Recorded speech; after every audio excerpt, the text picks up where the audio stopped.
Ce matin, je bénis le Seigneur pour sa grâce dans ta vie et dans ma vie. Et pour ce dimanche merveilleux qu'il nous accorde. C'est la journée que le Seigneur a faite. Qu'elle soit pour nous une journée d'allégresse et de joie. Et donc c'est pourquoi je bénis le Seigneur. Salue juste la personne qui est à côté de toi. Dis-lui quelque chose. Que tu es dans la maison de ton Père.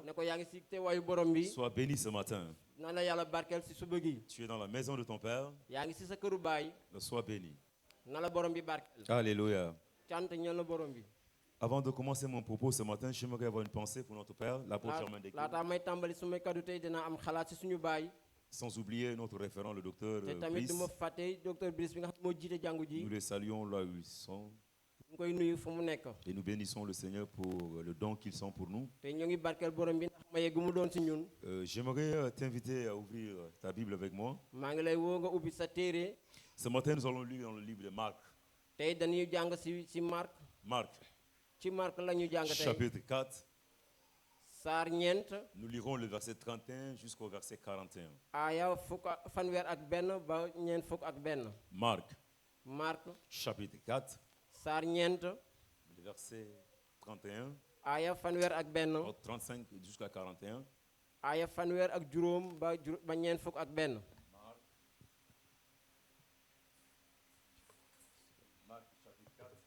Mark saar ñeent aaya fanweer ak juróom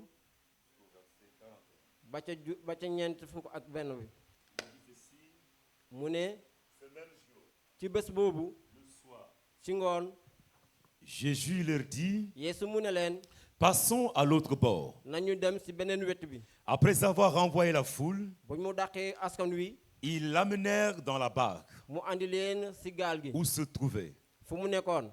Il y avait aussi d'autres barques avec lui. amoon na itam yeneen gaal yu nekkoon ci moom.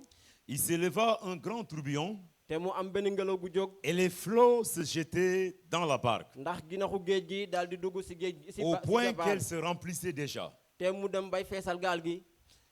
Et lui, te noonu moom. et si tu peux souligner cette expression, et lui, mu ne moom. il dormait à la poupe da doon nelaw ci suufu gaal gi. sur le coussin. fa nga xam ne foofu la ñu noppaloo. Ils le réveillèrent et lui dirent, ñu daal di ko yéene ko. Maître, jàngalekat bi. ne t'inquiètes-tu pas de ce que nous périssons? ndax jaaxle woo ci lu ñu bëgg a ñàkk. Verset 39.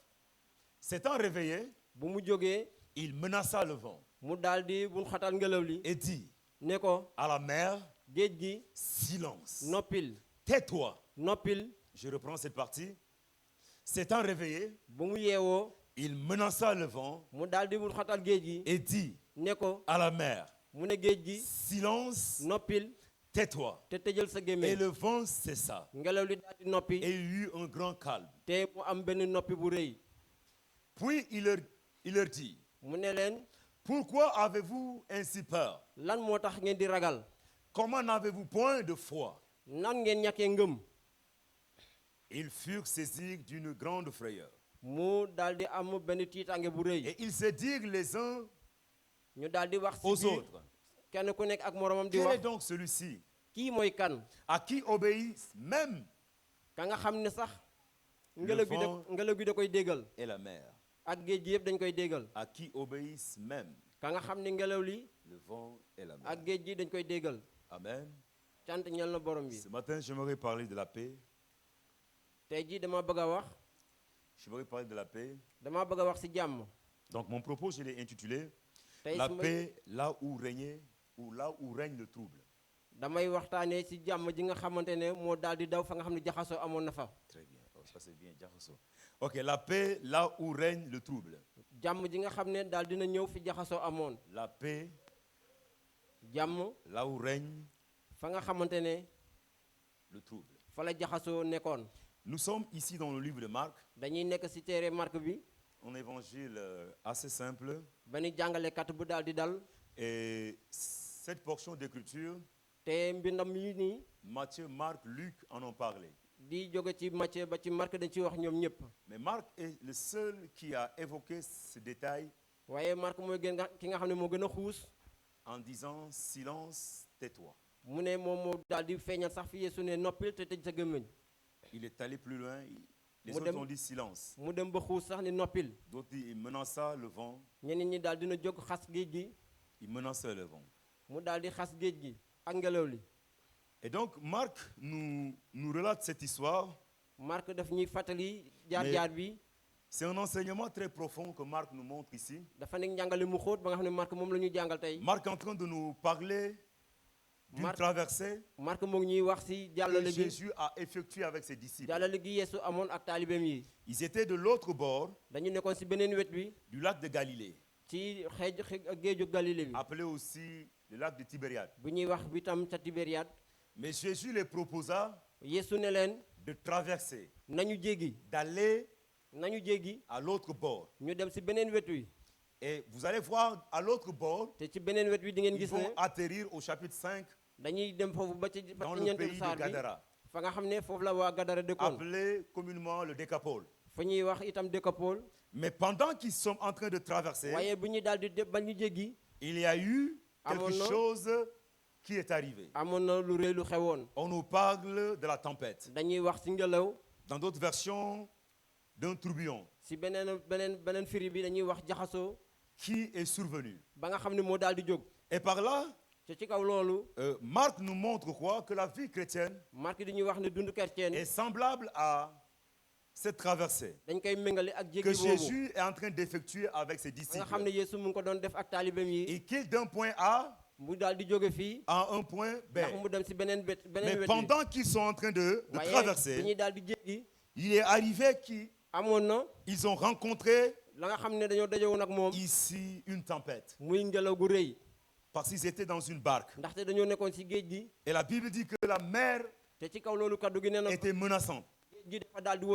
Et donc Jésus traverse. Et je dirais à quelqu'un ce matin que notre marche avec le Seigneur est aussi ainsi faite. Nous allons rencontrer des vents, des tempêtes, des tourbillons dans notre vie.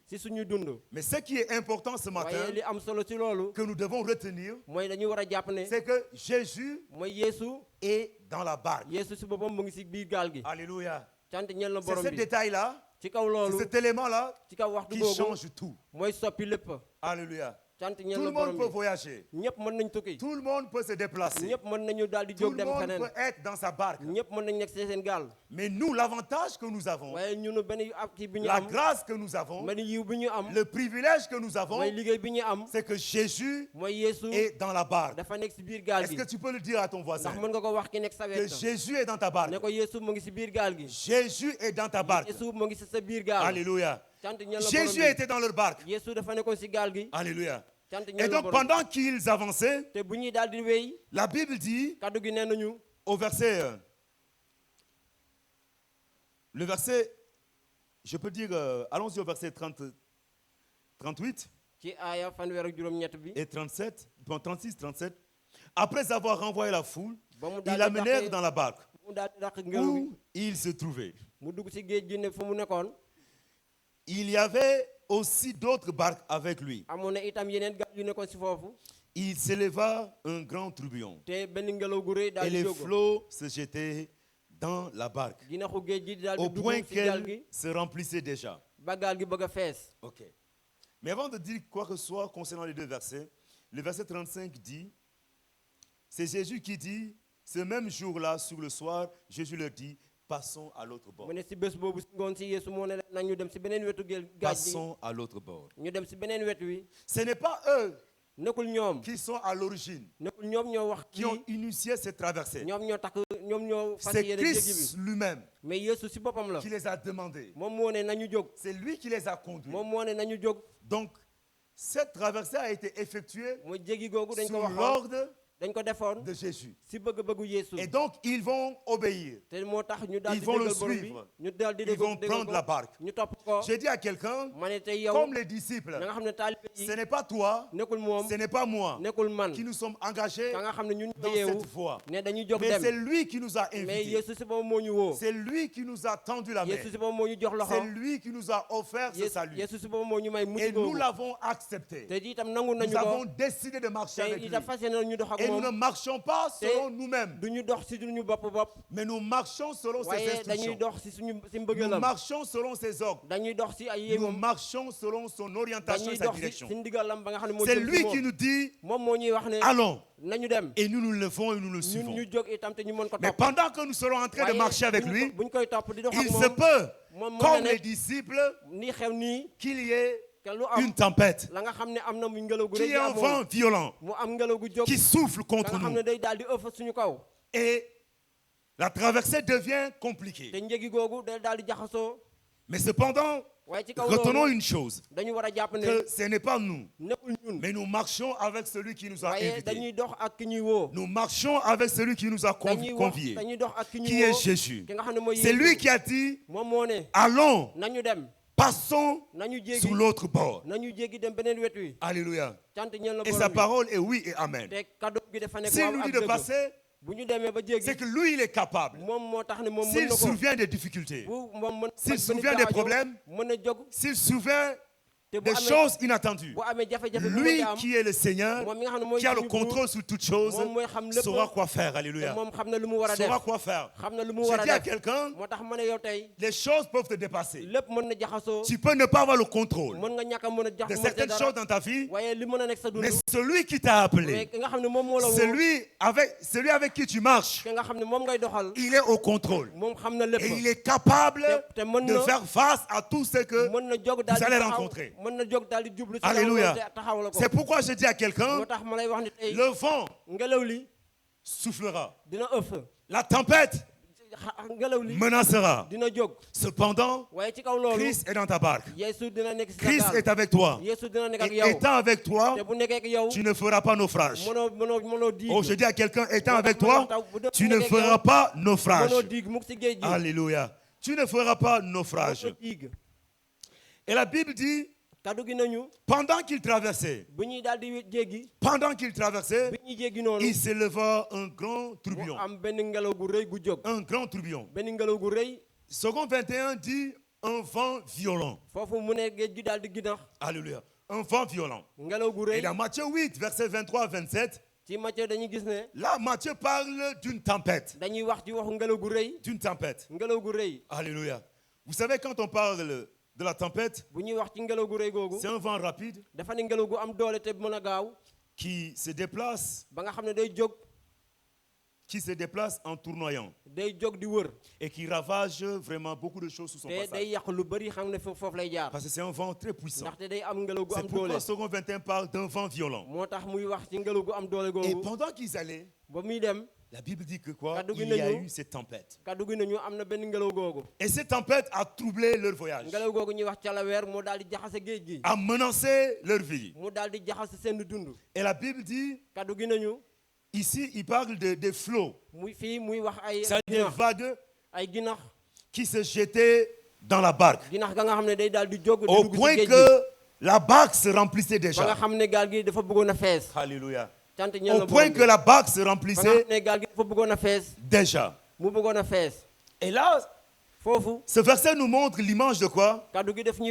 L'image d'une agitation, des troubles, des problèmes, des difficultés qui surgissent au moment où on ne s'y attend pas. Et ici, certainement, les disciples ne s'y attendaient pas. Et les voici, ils sont agités par un vent. Ils sont agités par un vent. Ils sont troublés par un vent. Et très souvent dans la vie, chers frères et sœurs, nous rencontrons aussi des situations qui sont comme ce vent, qui viennent de manière violente et avec des dégâts.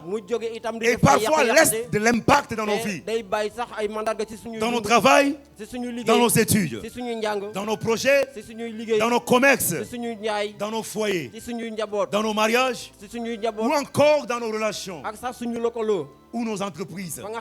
Parfois, nous subissons. Nous voyons que il y a un vent qui vient et ce vent en venant agite. Et d'un coup comme ça, une vie qui était paisible, une vie qui était tranquille, et cette vie devient troublée. Cette vie devient agitée. Parce qu'il y a un élément qui surgit de nulle part et commence à agir. Et parfois c'est des ravages. Parfois c'est un impact profond. Parfois il laisse des dégâts considérables dans la vie de la personne. Et les disciples ont connu cela pendant qu'ils traversaient. Une simple traversée, mais qui a failli les coûter la vie. Et parfois aussi nous vivons ces genres de situations qui viennent nous menacer, qui viennent menacer ton travail, qui viennent menacer ta santé, qui viennent menacer tes relations, qui viennent menacer tes affaires. Et face à de telles situations, parfois nous sommes comme des disciples. Nous cherchons des solutions. Pendant que la solution est tout près de nous. Pendant que Jésus qui est la solution est juste à côté. Mais nous, on se met à chercher la solution. Ici, on parle des disciples. La plupart d'entre eux, la moitié c'était des pêcheurs. La mer c'est leur domaine. Ils s'y connaissaient. Certainement ce n'est pas la première fois qu'ils ont eu à faire face à ce genre de situation. Et face à ces situations, ils avaient certainement l'habitude de gérer. Mais cette fois-ci, ce qui se présente devant eux a dépassé leurs compétences, a dépassé leurs limites. Je dis à quelqu'un, il y a des situations qui surviennent parfois dans ta vie. Ces situations dépassent largement tes compétences, dépassent ton intelligence, dépassent ton savoir-faire. Et face à ces situations, tu te poses la question de savoir qu'est-ce que je ferai. Pour moi, c'est fini. Et parfois, tu te mets à chercher des solutions de gauche à droite. Les disciples ont cherché certainement à écoper l'eau, à faire sortir l'eau, parce que la Bible dit que les flots menaçaient et les choses se jetaient dans la barque, de telle sorte que la barque se remplissait. Donc certainement, il y avait cette lutte. Pendant que l'eau rentrait, eux aussi, ils faisaient sortir l'eau. Pendant que l'eau rentrait, ils faisaient sortir l'eau. C'est quelque chose de normal, chers frères et sœurs. Devant une situation, chacun de nous est appelé à chercher la solution. Parfois, les solutions qui se présentent à nous, ou ce que nous trouvons comme solution, ne répond pas au problème qui est devant nous, n'est pas à mesure d'apporter un changement. C'est pourquoi je dis à quelqu'un, il y a des solutions que tu proposeras, mais ces solutions ne pourront pas faire face à la situation. Ils ont cherché la solution à faire sortir l'eau de la barque, à vider la barque, pour que l'eau ne puisse pas en tout cas enfoncer le bateau. Mais cela n'a pas abouti. Jusqu'à un moment, ils ont crié en Jésus. Ils ont dit, et lui, il dormait à la proue, sur le coussin. Ils le réveillèrent et lui dirent, Maître, ne t'inquiètes-tu pas, ne t'inquiètes-tu pas de ce que nous périssons. Il était dans la barque avec eux. Malgré qu'il y ait tout ce mouvement, mais lui dormait paisiblement. Pendant que les autres luttaient, il y a la mort qui est là devant eux. Il y a un danger qui est là se présentant devant eux. Mais lui, il dort. Comment peut-il dormir dans de telles conditions? C'est la question que toi, tu t'es posée comme moi. Ne se souciait-il pas de la vie de ses disciples? Et même on a posé la question, ne t'inquiète pas de ce que nous périssons. Ça dit face à une telle situation, comment tu peux être inactif? Comment tu peux être Tu peux dormir comme ça pendant que nous sommes menacés. Je dis à quelqu'un, il y a des moments où Dieu est silencieux dans nos vies. Cela ne veut pas dire qu'il est absent. Il y a des moments où Dieu n'agit pas. Parce que Dieu attend que tu lui réveilles. Dieu attend que tu l'invoques.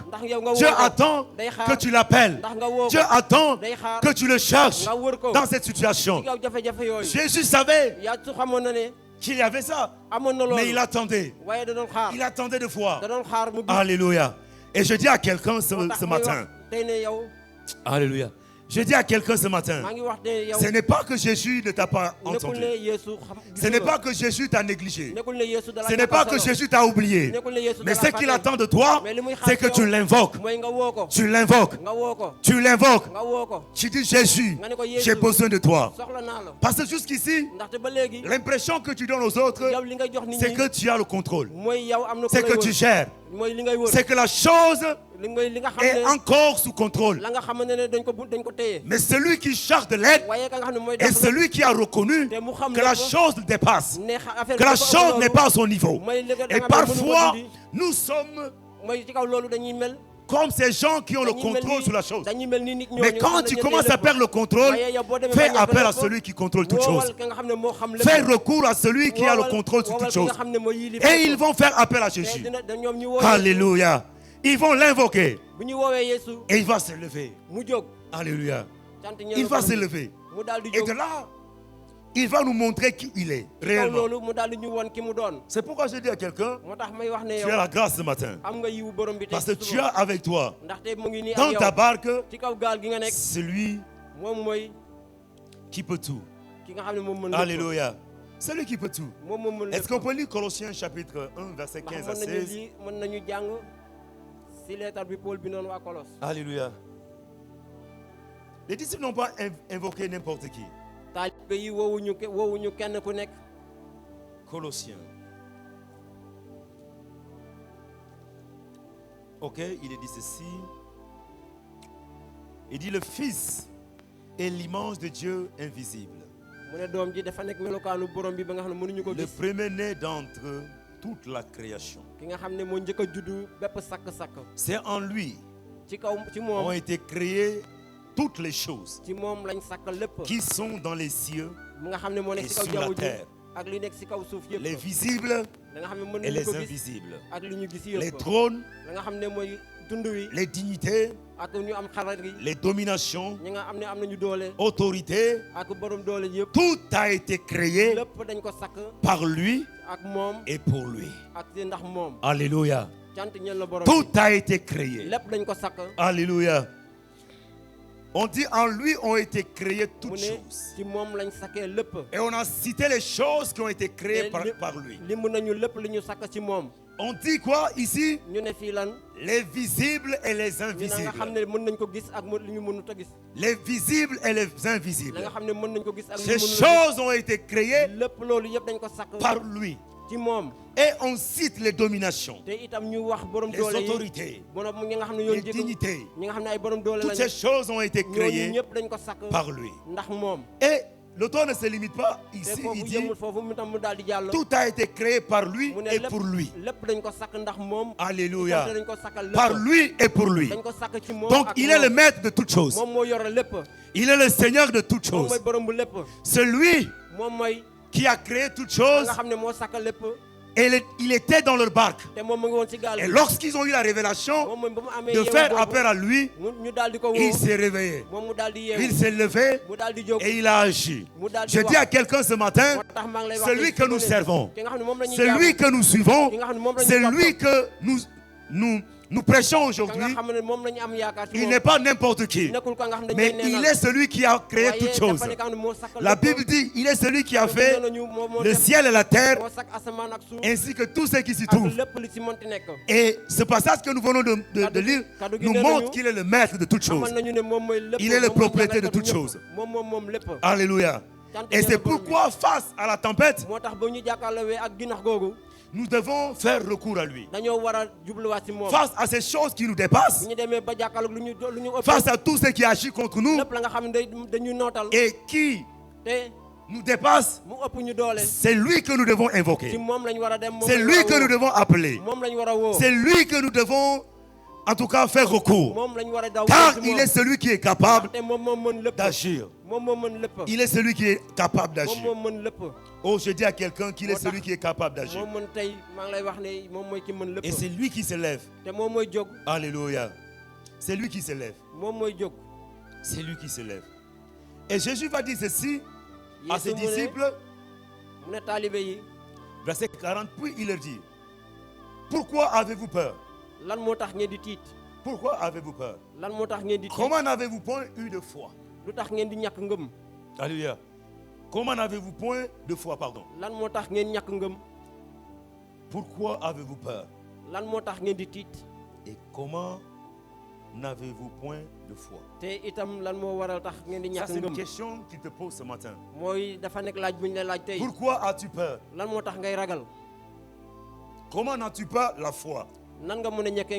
Alléluia. Et très souvent, comme les disciples, lorsque nous sommes face à ces choses, il y a 3 choses que nous manifestons. Très souvent, chers frères et sœurs, nous perdons la confiance en Dieu. Nous perdons la confiance en Dieu. Ça, c'est la première chose. Quand le vent souffle dans nos vies et que le trouble rentre, parfois, chers frères et sœurs, nous perdons la confiance. Nous perdons la foi en Dieu. Et nous commençons à douter. Nous commençons à nous inquiéter. Nous commençons à nous préoccuper. Et à remettre en cause toutes les promesses de Dieu dans nos vies. Et c'est ce que les disciples vont faire. Ils vont commencer à douter. C'est pourquoi Jésus les pose la question de savoir pourquoi ils ont peur et pourquoi ils n'ont pas. Ils n'ont pas quoi? De foi. Et très souvent, beaucoup de gens perdent la foi, perdent la confiance face à des situations. Quand une maladie commence à agir et la médecine nous dit que cette maladie est dangereuse, nous commençons à perdre la foi. Quand nos finances sont menacées et que nous ne parvenons pas à joindre les deux bouts, nous commençons à perdre la foi. Quand la famille commence à être troublée et que les gens commencent à ne plus s'entendre, nous perdons la foi. Quand le commerce ne marche plus, nous ne parvenons plus à faire des bénéfices. Et le capital est menacé. Nous commençons à perdre la confiance. Et très souvent, dans cet état, nous cherchons les solutions ailleurs. Nous commençons à chercher à faire sortir de l'eau, sortir l'eau de la barque. Et c'est l'image des chrétiens qui parfois, quand ces choses arrivent, au lieu de se tourner vers Christ, au lieu de l'invoquer, au lieu de le chercher, ils se tournent vers les marabouts. Ils se tournent vers les féticheurs. Ils se tournent vers les diseurs de Bonaventure pour aller chercher la solution. Alléluia. Ils se font laver. On les donne des choses. Ils oublient qu'ils ont dans leur barque Jésus. Alléluia. Tout ce qu'il faut faire, c'est de l'appeler. Tout ce qu'il faut faire, c'est de crier à lui. Mais ces gens oublient et ils perdent la foi. La deuxième chose, c'est que très souvent, quand ces situations arrivent et que le trouble est en train d'agir, de battre son plein, nous perdons le calme et la tranquillité. Nous perdons le calme et la tranquillité. Nous commençons à nous agiter. Nous commençons à nous inquiéter. Nous commençons à crier partout. Oh, je ne sais pas pourquoi telle chose m'arrive. Pourquoi c'est moi? Et on commence à perdre le calme. On commence à perdre la tranquillité. Je dis à quelqu'un, tu n'as pas à t'inquiéter. Et les disciples ont posé la question à Jésus. Pourquoi ne t'inquiètes-tu pas pour nous? Mais pourquoi il va s'inquiéter? Ce qui se présente devant vous, il ne le voit pas de la même manière que vous le voyez. Et vous allez voir même quand Jésus va, la Bible dit Jésus menaça le vent et la mer. Mais Marc a parlé du tourbillon. Parce que lui, il avait vu quoi? Il avait vu le tourbillon. Matthieu a parlé de la tempête. Parce que c'est ce qu'il a vu. Donc, quand eux, ils voyaient la tempête, Jésus voyait le vent. Il y a une différence entre la tempête et le vent. Tous les deux, c'est le vent, mais ils n'ont pas le même débit ni la même puissance. Alléluia. Donc pendant qu'eux, ils voyaient la tempête, Jésus voyait quoi? Le vent. C'est pourquoi il n'est pas inquiet. Alléluia. Je dis à quelqu'un, face à de telles situations, garde le calme.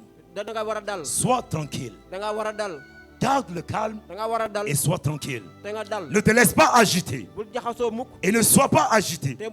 Parce que l'agitation est une arme aussi que l'ennemi utilise pour déstabiliser. Est-ce qu'on peut lire Isaïe 30, le verset 15? Isaïe 30, verset 15. 30, verset 15. Ok.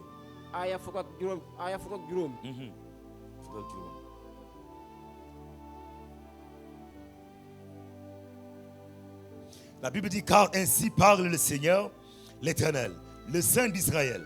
C'est dans la tranquillité et le repos que se trouve que sera votre salut.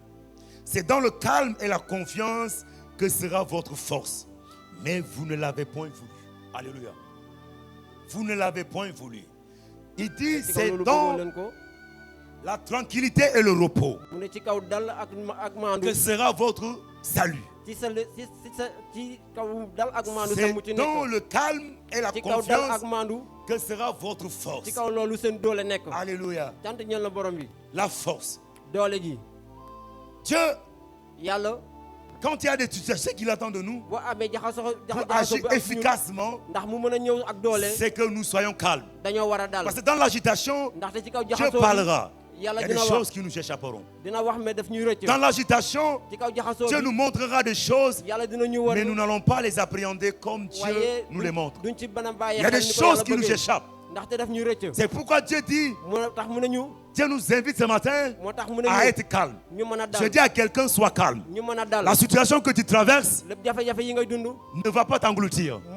La situation que tu es en train de vivre ne te détruira pas. La situation que tu traverses ne va pas finir avec toi. Car celui qui t'a appelé est avec toi. Et il ne t'abandonnera pas. Il agira dans ta vie au temps opportun. Tout ce qu'il attend de toi, c'est que tu gardes le calme et que tu sois tranquille. Alléluia. Tu n'as pas besoin de crier sur toutes les toits. Tu n'as pas besoin de courir partout pour dire que rien ne va dans ta vie. Mais reste tranquille. Et dans ce temps où tu es en train de chercher Dieu, tu dois fléchir les genoux.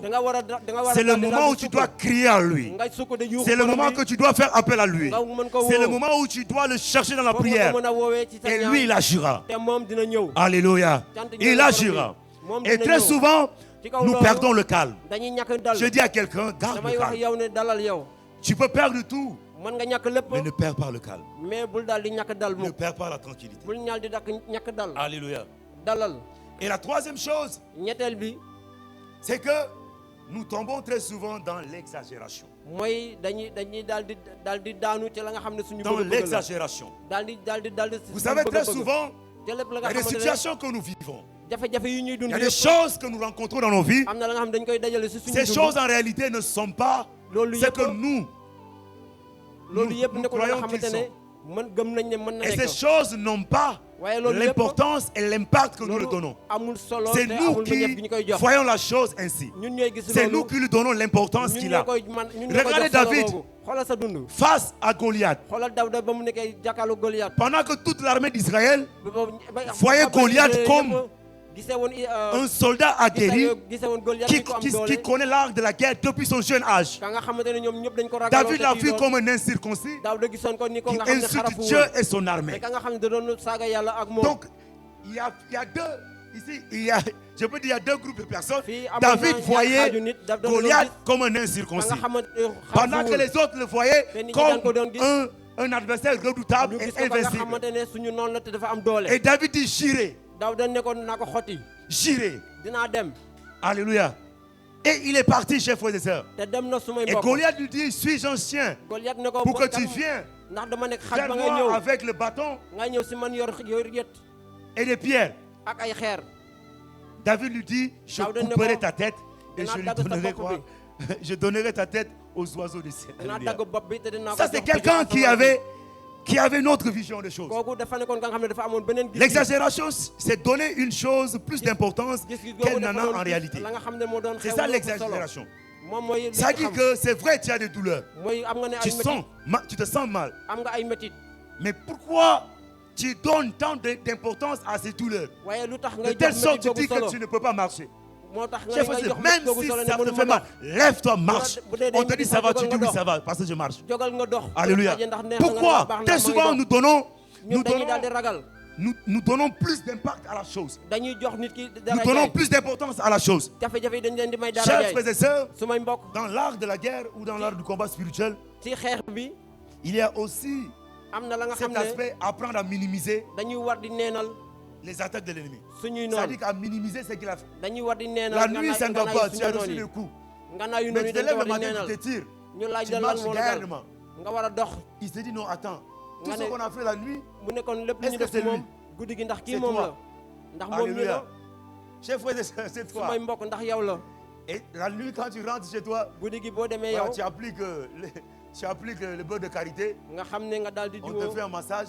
Et ça passe. C'est ça le combat, non?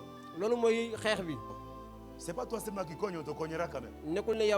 Mais pourquoi quand on te cogne, si tu mets à terre, il m'a eu, mon nez enflé. Mais pendant que tu cognais la balle, eux, ils disaient pas ça. C'est un combat, chers frères et sœurs. Mais les chrétiens ont négligé ces choses. Ils sont dans l'exagération. L'exagération. Chers frères et sœurs, il n'y a rien que tu es en train de traverser. Il n'y a rien que tu es en train de vivre que quelqu'un d'autre ne l'a pas vécu. Alléluia. Donc ce qui t'arrive aujourd'hui, tu n'es pas la seule personne. C'est ton combat, tu dois le mener. C'est ta lutte, tu dois mener cette lutte-là. Et si Dieu a permis que ce soit ta lutte, c'est que Dieu a mis en toi les ressources qu'il faut. Tu dois les puiser à l'intérieur de toi. Tu dois te lever et faire face à cela. Mais très souvent, quand ces choses arrivent, nous oublions qui nous sommes et ce que nous avons et on commence à exagérer. Nous sommes dans l'extrapolation. Ah non, oui, ça ne va pas. Dakar est devenu... Mais attends, Dakar est devenu difficile, mais les gens y vivent. Es-tu le seul qui ne voit pas que les gens se marient? Es-tu le seul qui ne voit pas que les gens achètent des véhicules chaque jour? Es-tu le seul qui n'a pas vu que les gens construisent des maisons? Es-tu le seul à ne pas voir que les gens voyagent tous les jours? Alors s'ils voyagent, tu peux voyager aussi. Pourquoi chez eux ça marche, chez toi ça ne marche pas? Et tu es là à exagérer. Oh papa, je ne comprends plus. Dakar est difficile. C'est que tu m'envoies, je ne peux plus faire face à ça. Ça c'est quoi? Alléluia. Arrête l'exagération, frère. Arrête l'exagération. Alléluia. Les disciples disent, ne vois-tu pas que nous périssons? Qui vous a dit que vous allez périr? Qui t'a dit que tu vas périr? Qui t'a dit cette maladie te conduira à la mort? Qui t'a dit que c'est fini pour toi? Qui t'a dit que tout va s'arrêter ici? Notre Dieu n'est pas, j'aime ce mot en lingala, n'est pas un bagui. C'est ça, non? Mbaki. C'est Mbaki. Voilà, merci. Mbaki, voilà. Il n'est pas un Mbaki. Voilà. C'est-à-dire, il n'est pas un farceur. Mais notre Dieu est capable. Il ne nous engage pas dans une marche où il nous laisse. Ah oui. Donc je dis à quelqu'un que ton Dieu ne t'engagera pas et te laisser. Alléluia. Et très souvent les chrétiens sont comme ça. Je dis à quelqu'un, tu dois enlever l'exagération. Tu dois apprendre à ne pas dramatiser. Tu dois apprendre à regarder les choses avec les yeux spirituels. Alléluia. C'est souvent ce qui arrive. Et très souvent nous ignorons comme les disciples que Jésus est dans la barque.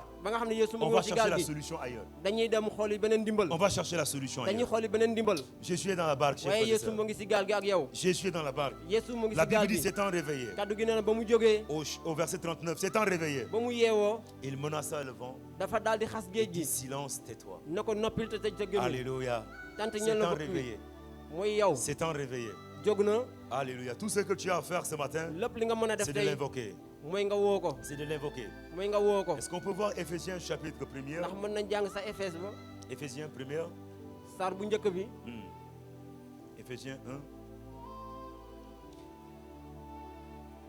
J'aime ce verset. On va commencer au verset 20 pour sinon on si on pouvait commencer au verset 16, mais il dit ceci au verset 20: il a déployé en Christ, en le ressuscitant des morts et en le faisant asseoir à sa droite dans les lieux célestes. Dans les lieux célestes. Mais il n'est pas assis n'importe où.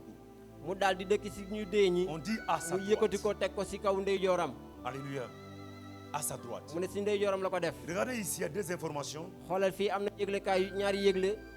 Christ est assis. Et pas n'importe où, mais à la droite. Ici, Paul parle de Christ qui est ressuscité et qui est monté au ciel. Et Paul a la révélation, il voit que Christ est assis. Or, ne peut s'asseoir que celui qui a accompli, celui qui a fini son travail, celui qui a achevé sa tâche. Tu ne peux pas t'asseoir si tu n'as pas fini ton travail. S'asseoir ici, c'est que il est dans une position où il n'a plus besoin de passer. Il y a des choses qui ont été déjà faites. Et la Bible dit à la droite. La droite, c'est une position de privilégié. C'est une position de quelqu'un qui a vaincu. C'est une position de quelqu'un qui a accompli des choses. Alléluia. Et même dans la vie courante, on ne met pas n'importe qui à sa droite. On met des gens qui nous sont fidèles, des gens qui ont fait des preuves. Et Christ est assis à la droite du Père. Ce n'est pas parce que, oui, il est fils, mais c'est parce qu'il a accompli des choses. Il a accompli des choses. C'est pourquoi Dieu l'a fait asseoir à sa droite. Pour dire quoi à quelqu'un ce matin? Que le Dieu que nous servons est assis. S'il est assis, cela veut dire que son œuvre, il a accompli. Alléluia. S'il n'était pas assis, on aurait dû être dans l'inquiétude. Mais comme il est assis, il n'y a plus sujet de s'inquiéter. Parce qu'il a accompli la tâche, il a accompli sa mission. C'est pourquoi vous allez voir dans Jean, il dit ceci: tout est accompli. Dans Jean 19, je crois verset 30, il dit tout est accompli. Pourquoi tout est accompli? Parce que la mission qui lui avait été assignée, il a accompli. Et non seulement ça, mais Dieu l'a fait asseoir à sa droite dans les lieux célestes. Alléluia. Je dis à quelqu'un, la position que notre Seigneur occupe dans les cieux, ce n'est pas n'importe quelle position, mais c'est la position d'un privilégié. Alléluia. Et le verset suivant, le verset 21, il dit: au-dessus de toute domination. Alléluia. La position qu'il a, c'est sur toutes les dominations. Il est au-dessus d'eux. Alléluia. De toute autorité, de toute puissance, de toute dignité et de tout nom qui peut se nommer. J'aime la partie là. De tout nom qui peut se nommer. Alléluia. Notre Seigneur est assis au-dessus de tout nom qui peut se nommer sous la terre. S'il y a un nom qui est puissant sous la terre, le nom de Jésus est au-dessus de ce nom. S'il y a un nom redoutable sous la terre, le nom de Jésus est plus redoutable que ce nom. Parce que le nom de Jésus est au-dessus de ce nom. On dit non seulement dans ce siècle présent, mais dans le siècle à venir. C'est-à-dire, s'il y a une chose qui existe actuellement et que cette chose est nommée, du moment où la chose a un nom, ipso facto, il est sous la puissance de Jésus. Alléluia. Et non seulement ces choses actuelles, mais même les choses à venir. Alléluia. L'impact que ce nom a n'est pas seulement dans le présent, mais même dans le futur. Alléluia. C'est pourquoi quand il y a une chose qui ne va pas, chers frères et sœurs, le nom que Dieu nous a donné, c'est le nom de Jésus. Alléluia. C'est pourquoi Paul nous dit dans Philippiens 2, le verset 8 et suivant, il dit quoi? C'est pourquoi Dieu l'a souverainement élevé. Souverainement élevé. Oui, vas-y, le verset 9 qui nous intéresse, pardon. Voilà, c'est pourquoi aussi Dieu l'a souverainement élevé. Et lui a donné le nom qui est au-dessus de tout nom. Le nom qui est au-dessus de tout nom. Le verset 10 dit, afin qu'au nom de Jésus, tout genou fléchisse. Tout genou fléchisse. Sans exception. Tout, sans exception. Dans les cieux, sous la terre et sous la terre. Oh, le verset 11. Afin que toute langue confesse que Jésus-Christ est Seigneur à la gloire de Dieu le Père. Afin que toute langue. Alléluia. Toute langue. C'est pourquoi les disciples l'ont invoqué. Les disciples l'ont réveillé. Et lorsqu'il s'est réveillé, il a menacé le vent. Et aussitôt, le vent s'est tu. Parce que celui qui parle n'est pas n'importe qui. Il est celui qui a créé toutes choses. Il est non seulement celui qui a créé toutes choses, mais il est celui qui a reçu le pouvoir sur toutes choses. Et quand il parle, la création s'aligne, fléchisse les genoux et obéit à ce qu'il dit. Alléluia. Obéit à ce qu'il dit.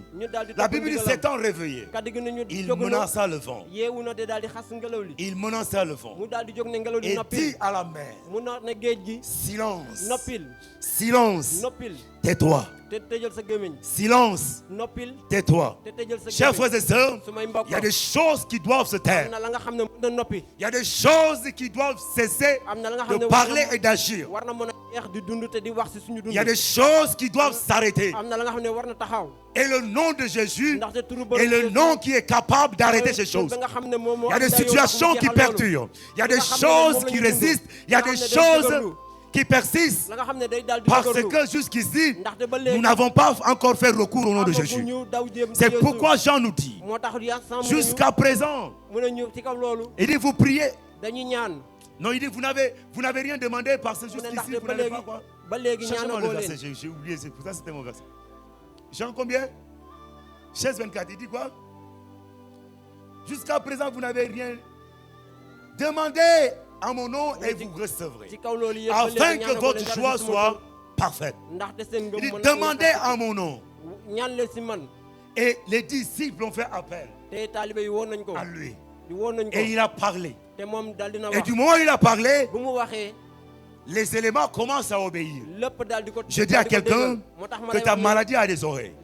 Et ta maladie doit obéir. Ta situation a des oreilles. Ton problème a des oreilles. Ce qui trouble ton sommeil a des oreilles. Ce qui trouble ton foyer a des oreilles. Ce qui trouble tes études a des oreilles. Tu dois, au nom de Jésus, parler à cette situation. Alléluia. La Bible dit Jésus ordonna, imposa le silence. Il dit silence, tais-toi. Alléluia. Ce matin, je déclare s'il y avait des éléments qui parlaient, s'il y avait des choses qui agitaient ta vie, s'il y avait des choses qui troublaient ta vie, je déclare au nom de Jésus, je l'impose le silence, que ces choses se taisent au nom de Jésus. Il dit silence, tais-toi. Tais-toi. Tais-toi. Il y a des choses qui ne doivent plus parler. On a laissé ces choses. Alléluia. Mais ce matin, je te dis, fais appel à Jésus. Et la Bible dit le vent et la mer. Le vent cessa. Le vent cessa. Ah ouais. Le vent reconnaît que celui qui parle, c'est mon créateur. Et il ne doit pas parler deux fois. C'est une autorité. Et le silence, tais-toi. Alléluia. Il a reconnu. Aussitôt, le calme est revenu. Ce matin, je prie. Que le calme revienne dans ton foyer. Que le calme revienne dans ta vie. Dans tes finances, dans tes études. Et dans toutes tes entreprises. Que le calme revienne. Que là où la paix était absente, que ce matin la paix revienne. Parce que Christ parle à cette situation qui pendant longtemps a troublé ta paix. Que cette situation cède, libère Et que la paix s'installe ce matin. Aussi, depuis un moment tu n'as plus connu la paix, je déclare ce matin que la paix soit ton partage. Que Dieu te remplit de cette paix. Tu étudieras dans la paix. Tu travailleras dans la paix. Tu vivras dans ton foyer dans la paix. Tu verras tes enfants vivre dans la paix. Ton commerce sera en paix. Je cherche tout esprit de trouble et d'agitation ce matin dans ta vie. Alléluia. Que le calme revienne. Oh, que le calme revienne. Et la Bible dit ceci, que la paix est revenue dans la barque. Oh, la Bible dit il y eut une grande, pardon, il y eut un grand calme. Il y a eu un grand calme. Il n'a pas seulement eu le calme. Mais j'aime la Bible appuie sur les mots. Un grand calme. Alléluia, un grand calme. Alléluia. Ce matin, qu'il y ait un calme dans ta vie. Non, qu'il y ait un calme dans ta vie. Il y a eu trop d'agitation. Alléluia. Et les disciples ont été hors danger. Ils étaient hors danger. Même le vent et la mer. Ça, c'est la question qu'ils se sont posées. Alléluia. Ils posent cette question. Quel est donc celui-ci? À qui obéissent même le vent et la mer? Parce que les disciples viennent de vivre quelque chose qu'ils n'ont jamais vécu. Ils viennent de voir quelque chose qu'ils n'ont jamais vu. Et ils se posent la question, quel est donc celui-ci? Alléluia. Parfois, notre vie n'abonde pas de louanges et d'adoration parce qu'on n'a pas vu Dieu à l'œuvre. Ce matin, je prie que Dieu te visite dans ta situation afin que ta vie soit maintenant une vie caractérisée de louanges et d'adoration. Vous savez, il y a des vies qui ne connaissent pas la louange. Ce n'est pas de leur faute. C'est à cause de ce qu'ils vivent. Mais quand ils vont voir l'action de Dieu, la main de Dieu dans leur vie, ils ne peuvent s'empêcher de poser des questions parce qu'ils sont remplis d'étonnement. Alléluia. Remplis d'étonnement. Oh, je prie que le Seigneur t'étonne ce matin. Que dans la semaine qui vient et dans les mois qui viennent, que l'étonnement soit ton partage. Que les bonnes choses qui arrivent dans ta vie t'étonnent. Et te mettra à poser la question, comment c'est possible? Oh, comment? C'est parce que Dieu a agi dans ta vie. Est-ce que tu peux te lever de là où tu es ce matin? Oh, la paix. La paix, chers frères et sœurs, là où régnait le trouble. La paix. Et Christ est celui qui ramène la paix. Alléluia. Ce matin, nous allons prier. Alléluia.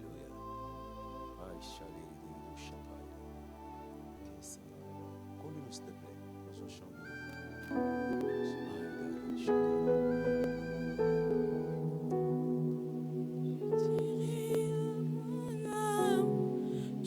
Dieu de tout, même si les mers se déchaînent. C'est vrai. Tu